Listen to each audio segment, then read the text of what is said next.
Bonjour Afolake. Bonjour. Hello, Afolake. Good morning. Hello. You good? I'm okay. Well, today the Africa Cup of Nations is coming up, and it reminds me of when I was in school, when we used to go to other districts and counties, and there were always fun things to do apart from interacting with other students. And Africa Cup of Nations going to a country, and definitely there are people who are not going there for the games. So yeah, so well, basically they're going for the games, but there are other things they could be doing. Well, absolutely. You could discover. Of course, there will be Africans and non-Africans who would be in Gabon for the African Cup of Nations football competitions. But after the games or in between games, you can choose to discover the countries. Gabon has great things to discover here, or there are simply things you could review if you've been there before. I'm going to give you a methodology. You can decide to follow the evolution of the various games across in between the teams across the city and the country. While visiting, you can visit or discover the wonders at hand. I'd like to remind us that the competition will be taking place in Libreville, Franceville, Port-Gentil and Oyem.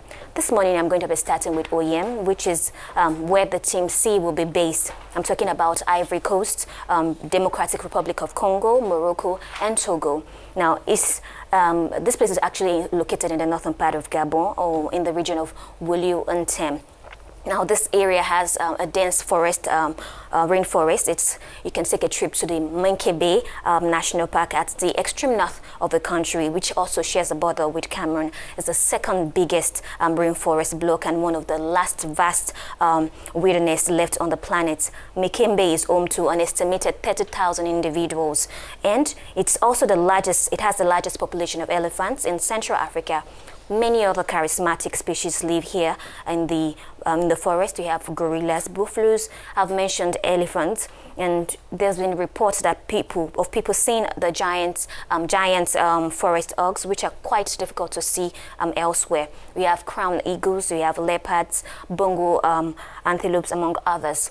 Gabon is indeed one of the few countries in the west coast of Africa where that really promotes eco-tourism. And then if the encounter with nature is a must in Oyem, tourists who are going to Franceville would be interested in the historic sites of the city. I'm talking about the Algerians, the Tunisians, the Senegalese and the Zimbabweans. Now, who would be in Group B. Now, they'll be actually located in the upper part of Ugwe. This is where you have the famous river. You can take time to visit the Saint Hilaire Catholic Mission, which was established in 1899. It's a great place for spiritual meditation. But you could also find a mausoleum dedicated to the French explorer Pierre Savillon de Brazza. But Gabon remains the paradise for nature lovers.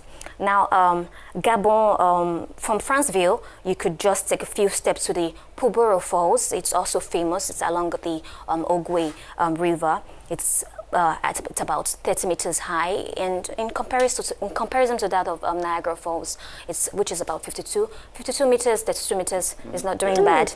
That's a difference of 20. Exactly. Yeah, well, we're not doing bad. Afolake, des suggestions pour les Afolake, so what do you propose for fans of Ghana, Mali, Egypt and Uganda who will be in Port-Gentil? You're right, actually. Fans of Ghana, Mali, Egypt and Uganda who will be visiting Port-Gentil, the second largest city of Gabon.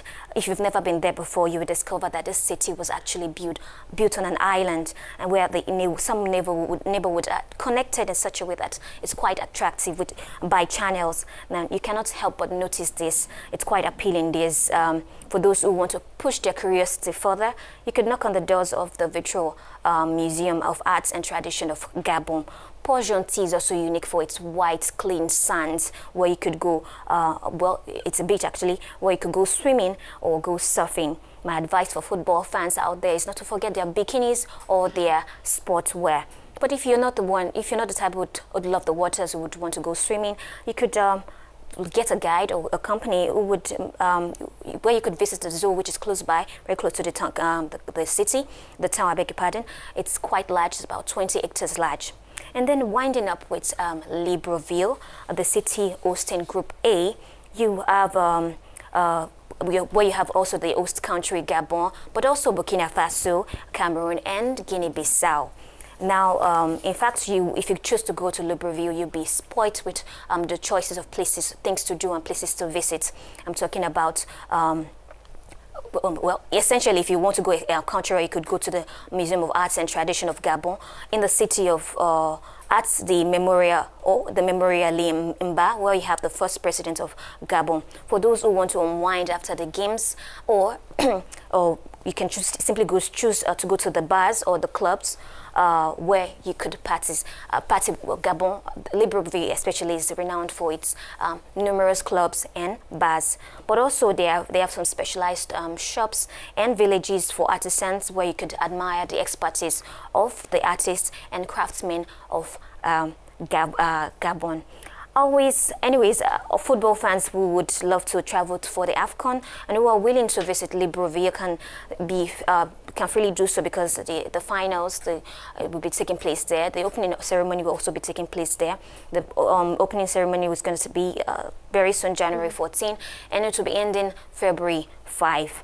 Last but not the least, beyond everything, the next CAN will be an opportunity to visit and discover the beautiful people of Gabon, which are quite welcoming, and you'll take pleasure to know and enjoy. Merci beaucoup, Afolake.